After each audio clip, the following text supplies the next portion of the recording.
Today we're going to be talking about I-bond strategy. You should be thinking about your I-bond strategy for 2023 if you haven't already. And the question you should be asking yourself is, where might I-bond rates be going? Because of course that will determine your strategy, at least one of the things that will determine your strategy. Another one obviously would be, how much yield are you willing to accept? Now, the question of where I-bond rates might be heading is a difficult question to ask, of course, because right now they're just predictions. We won't know what the next rate will be until April. We can figure out what the inflation-adjusted rate will be, and then we won't actually know until May 1st what the final rate will be, because, of course, this last time, the Treasury Direct folks included a little bit of fixed rate, which they hadn't done for quite a while. So we won't know until May 1st what the exact I-bond rate will be, but we can start to get an idea of where things might be headed, and therefore start thinking about what our strategy is and what an exit strategy for I-bonds might be. We'll also be thinking about whether there are alternatives to I-bonds for 2023. In fact, that will be the next few videos talking about alternatives to I-bonds for 2023 and exit strategy. So I know you guys don't want to see BLS statistics. I heard that from plenty of people last time. It's boring, I get it. Today I'm going to show you one PowerPoint graph. Bear with me because it says a lot. I think it pays to see things in graphic form sometimes. The subtitle for this video, I should have called Mind the Gap. I'll tell you about that in just a bit. All right, let's go ahead and talk about this PowerPoint slide, which I've titled Mind the Gap. We're going to bring in the data really quickly. We're going to be looking at data from January of 2020 to November of 2022.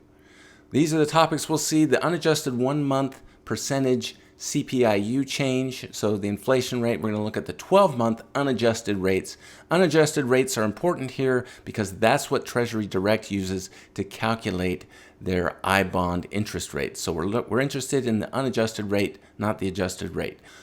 I'm going to bring in what the I-bond inflation rate is, so that's what this one here where it says inflation interest, and then we're going to talk about the 52-week T-bill, and I'm going to show you what I mean by mind the gap. Let's go ahead and bring in what the unadjusted 1-month percentage change in inflation has looked like for the past 2 years. You can see these are very small numbers, obviously for the most part less than 2%, and really for the most part less than 1%. Now, these small numbers, though, can be quite additive. Let's go ahead and bring in the unadjusted 12-month percentage rate. And we'll see that these small numbers here, because they add up month to month, really make a huge difference in the 12-month inflation rate that we're talking about, year-over-year inflation rate. Let's go ahead and bring in what the I-bond inflation interest rate has been. We go back here to 2020 and we see that it's right around 2%. Of course, we had that nice 9.62% during the May 1st adjustment, and then of course it came down to the 6.48%. So what I want you to get out of this part is just, number one, that these numbers were very additive back here, very small numbers, but because they kept at that pace month to month, we saw this sharp rise. Now, similarly, this decrease here can become very additive.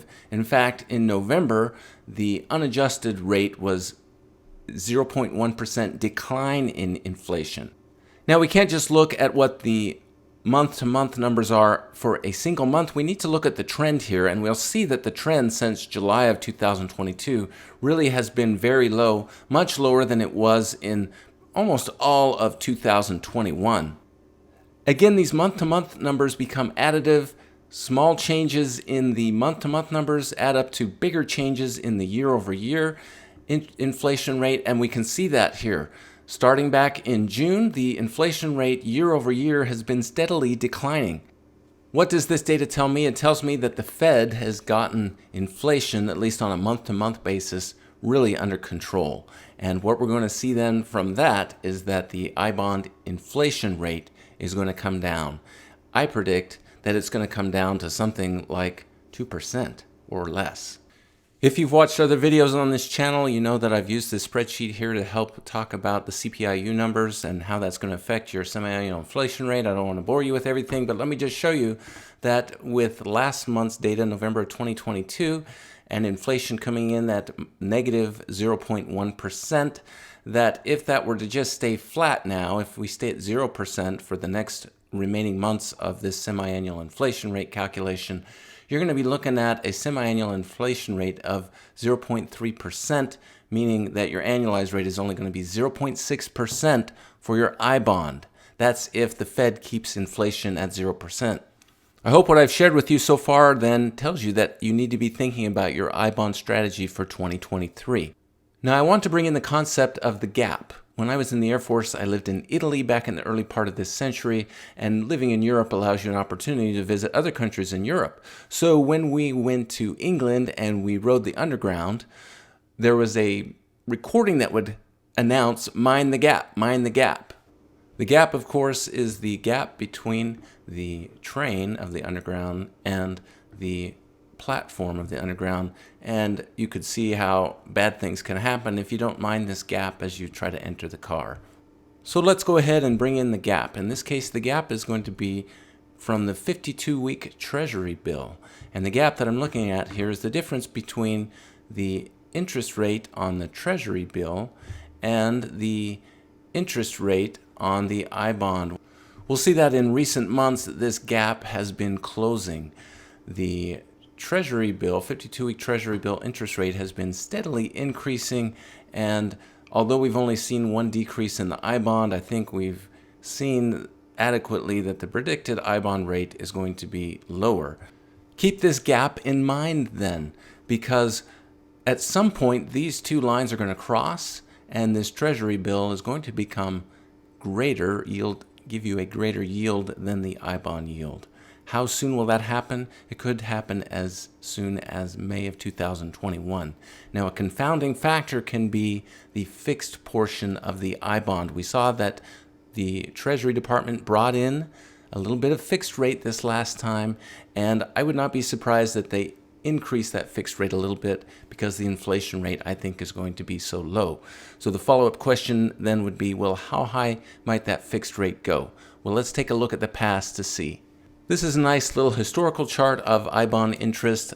We're not going to bore you with the whole thing. I just want to point you to this column right here that shows the fixed rate. And if your eyes scan down this column here, you will see that the highest the fixed rate has ever been is 3.6%. That was all the way back in May of 2000. Do I think that the Treasury Department will raise the fixed rate higher than 3.6%? No. No, I don't. In fact, I don't think that they're going to raise it super fast to begin with. They just gave us that little bit of 0.4%, a little taste of fixed rate, and I think that they can tease that rate up slowly. That would be in their interest not to raise that rate too high too fast, because that's just government money going to waste. So as the year ends here and we go into 2023, I hope you'll be thinking about what your I bond strategy is going to be.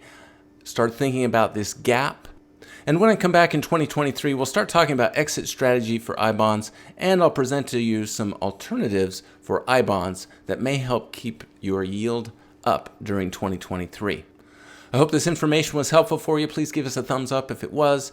We'd love to have you as a subscriber, and please share this kind of information with a young person in your life. Get them started on their path to financial security. Until next time, enjoy your investing.